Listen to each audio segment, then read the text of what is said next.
Somewhere in a remote corner of central China, over 3,000 stone pillars rise straight out of the mist like forgotten bones.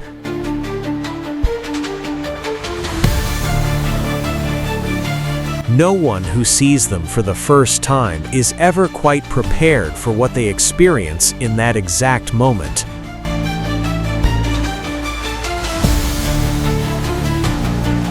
Local legend says these towers were never meant to be seen by human eyes and belonged to spirits long before us.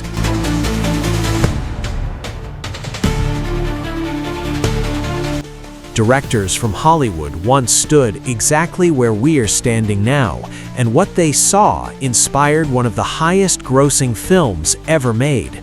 But that is only the smallest piece of a much stranger and more complex story waiting to unfold here. Because deep inside these mountains, there are tunnels, bridges, and villages that most travelers never even know actually exist anywhere. And there is one detail about these peaks that scientists only fully understood a few decades ago, a detail that changes everything. We are going to walk through all of it together, step by step, mist bank by mist bank, moment by moment. Stay with us, because the strangest part of this entire incredible journey is still a long way ahead of us now. What I'm about to share with you comes from weeks spent exploring this landscape, talking to local guides, and uncovering forgotten stories. Some of these stories have never been told to Western audiences before, and they shed light on mysteries that have puzzled researchers.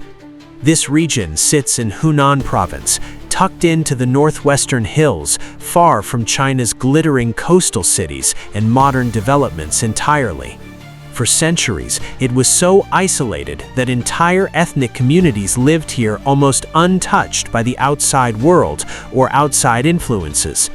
Getting to the base of these mountains once took days of walking through dense forest, rivers, and ridgelines with no road. Even today, when you step off the main road and look up, the first sensation is not excitement, but disbelief. Thousands of towering sandstone columns rise straight into the clouds, some over 300 feet tall, spaced apart like an ancient forest. Mist drifts between them in slow-moving rivers of white, appearing and disappearing within seconds, changing the entire landscape constantly. Locals will tell you that on certain mornings, the peaks seem to float entirely free of the ground and suspended in air. There is a reason for that optical illusion, and it has to do with something happening far below the surface level here. We will get to that in a few minutes, because first, you need to understand exactly what this landscape actually is today. This is Zhangjiajie, a national forest park that became China's very first, established back in 1982 after decades of protection. The core area covers roughly 200 square miles of pillar forests, deep gorges, hidden caves, and rushing streams tucked between peaks. In 1992, UNESCO recognized this entire landscape as a World Heritage Site, citing its unmatched combination of rare geology beautifully. Locals simply call these towers the Stone Forest, a name that feels almost too plain for something this dramatic when standing beneath. Wooden walkways and glass platforms now wind along cliff edges, thousands of feet above the valley floor, letting visitors walk into clouds. Cable cars climb almost vertically through pine forest and drifting fog, delivering travelers to viewpoints that once required an entire day climbing. And somewhere between the first cable car ride and the first glimpse through parting mist, most visitors admit photographs never prepared them. But scale is only the beginning of the story, because the way these towers were formed is stranger than almost anyone expects. Trails weave through bamboo groves so dense that sunlight barely reaches the forest floor, filling the air with an earthy scent. Streams cut through the valley floor with water so clear that every smooth stone beneath the surface looks close enough to touch. At dawn, the entire park seems to hold its breath, birdsong echoing off distant cliff faces before the first tour buses arrive. Every single one of these pillars is made from a type of sandstone that formed roughly 380 million years ago. Over unimaginable stretches of time, that seabed lifted upward, cracked apart, and was slowly carved by rainwater seeping into every rock fracture. Water found its way into thin vertical cracks and widened them year after year, century after century, until solid rock became separate towers. This extremely rare erosion process is now known internationally by a scientific name borrowed directly from this location and its special characteristics. Some of these pillars stand alone in dense fog for most of the year, appearing only in brief windows when clouds decide. Below the peaks, thick subtropical forest clings to nearly every surface, filled with rare plants, ancient ginkgo trees, and amazing unique wildlife. Golden monkeys move through the high canopy, giant salamanders hide in cold mountain streams, and more than 3,000 plant species grow. And this is where the story becomes even more fascinating, because the mountains themselves are only half of what makes this incredible.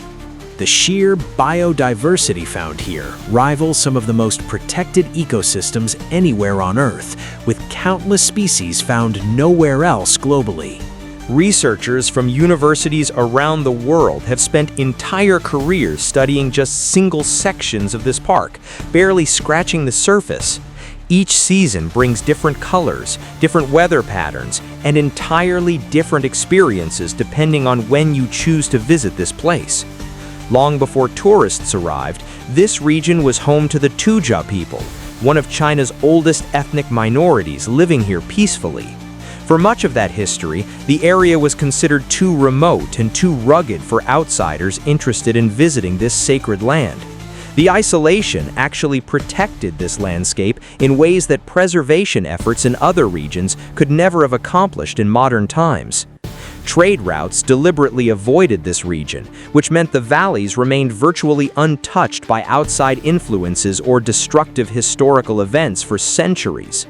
During the 20th century, the surrounding forest became a refuge during times of conflict, with dense tree cover and hidden caves there. Some elderly residents still remember stories passed down from their grandparents about hiding entire villages worth of people deep within these mountain folds. It was actually a group of local foresters and photographers in the late 1970s who first pushed for national protection strongly. Their campaign succeeded, and in less than a decade, this quiet mountain range became one of the most protected landscapes in the country. Yet protection did not mean the world knew about it yet, because for years afterward, Zhangjiajie remained one of China's best-kept secrets. That was about to change in a way nobody in this valley could have ever predicted or imagined before then happened. If you want to talk to real explorers here, you need to talk to this channel's community of travelers who comment always. Water moves through these caves at speeds that seem impossible given how narrow some of the passages actually are in reality today. The sound of flowing water echoes through underground halls, creating an acoustic experience that many visitors describe as almost spiritual and moving. And still, even that is not the detail that surprises visitors the most when they finally learn the full, complete history here. The Tujia people, who call this region home, have their own language, their own songs, and embroidered clothing barely changed through centuries. Their language sounds completely different from standard Mandarin, and many elderly residents speak it fluently, while younger people are beginning to lose knowledge. Walking through a Tujia village near the park's edge feels like stepping into a completely different rhythm of life, slower and deeper. Music plays an enormous role in daily life, with hand-carved instruments accompanying celebrations, harvests, and even simple evening gatherings after work. Local instruments include drums, flutes, and stringed instruments that produce sounds that seem to echo the natural sounds of the surrounding mountains themselves. Young musicians now often travel to cities to study, but many return home because the mountains call them back somehow. Many families still practice traditional weaving, dyeing cloth with plants gathered from the very forests that surround their beautiful homes and villages. And here is where the story becomes even more fascinating, because these cultural traditions are not simply preserved for tourists visiting. One tradition that surprises almost every visitor involves a haunting style of singing known as a crying marriage song sung by brides. These songs have been performed the same way for over 1,000 years, passed down through oral tradition across countless generations. Rather than expressing pure joy, the songs blend gratitude, sorrow, and humor, mourning the bride's departure from her childhood home forever. Some brides practice these songs for weeks in advance, learning verses from grandmothers who themselves once sang the very same words. Elsewhere in the valley, local festivals mark the turning of the seasons with fire, drumming, and traditional dress passed down through generations. During harvest season, entire communities gather to prepare glutinous rice cakes, using recipes so old that no one can say exactly when. Visitors lucky enough to be invited into a local home during these celebrations often describe the experience as far more memorable than mountains. But almost nobody expects what comes next, because the landscape surrounding these traditions holds a secret that even many locals rarely discuss. Here is something that stops most visitors in their tracks the moment they hear it. One of these stone pillars directly inspired films. Fans of certain blockbuster science fiction films often visit specifically to find the pillar that inspired the most iconic floating mountain sequences shown. The production team spent weeks here scouting locations, and the pillar they photographed most now carries an entirely new name for fans. Tour guides point it out constantly, and it has become one of the most photographed individual rocks in the entire world. Completely, another surprising fact involves the park's glass-bottomed bridge, once recognized as the longest and highest of its kind on Earth. The bridge attracted so many visitors on its opening days that authorities were forced to temporarily close it to manage crowds safely. Nearby, a narrow staircase carved directly into a cliff face climbs hundreds of feet with almost no barrier or protection at all. This staircase was built by workers using only their hands and basic tools, working at heights that would make modern safety officials incredibly nervous. Some tourists actually walk it without using any kind of safety equipment, a decision that frankly seems absolutely insane from a logical perspective. Even more surprising, some of the tallest pillars were completely unnamed and unexplored until survey teams in the 1980s reached them. Photographers who visit specifically for sunrise often wait for days without a single clear view because fog can erase pillars completely. One particular rock formation, shaped almost perfectly like a giant human figure gazing toward the horizon, has become the subject of legends. Some guides claim that if you look closely at certain pillars from just the right angle, you can make out animal shapes. And still, the most surprising part of this entire landscape was ahead of us, because nature here has one more trick. High above the main valley sits a viewpoint so remote that only a small fraction of visitors ever make the journey there. Reaching it requires a lengthy hike along narrow ridgelines, past forgotten shrines built centuries ago by monks seeking total solitude among clouds. From that vantage point, on the right morning, the entire pillar forest appears to float above an unbroken sea of white cloud. Local rangers have a name for this rare phenomenon, and they say it may only happen a handful of mornings each year. Few visitors ever discover what waits at the very top of this ridge, a small stone platform where many left notes. Some notes are prayers, some are simple wishes, and a few, according to rangers, have been sitting untouched for well over a decade. There is something quietly overwhelming about standing where so many strangers once stood, each carrying their own personal reason for climbing here. And that feeling is only a small preview of the emotional weight waiting in the next part of this incredible journey. Rangers who patrol this remote area say the silence up there feels almost physical, broken only by distant wind moving through branches.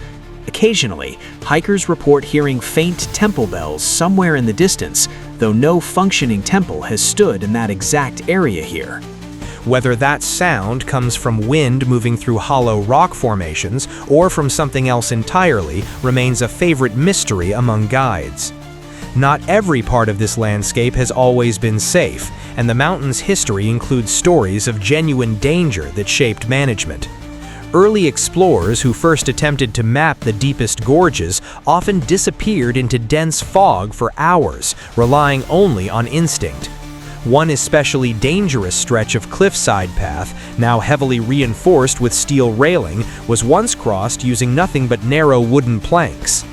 Local workers who built the original walkways decades ago did so with minimal safety equipment, describing the experience as the most terrifying work. There are also quieter, more personal moments that visitors carry with them long after they leave this beautiful place and go. One elderly woman living near the park entrance often tells visitors about walking 2 full days as a child simply to reach towns. Hearing her speak about a landscape she has watched transform across her entire lifetime adds an emotional weight to these mountains.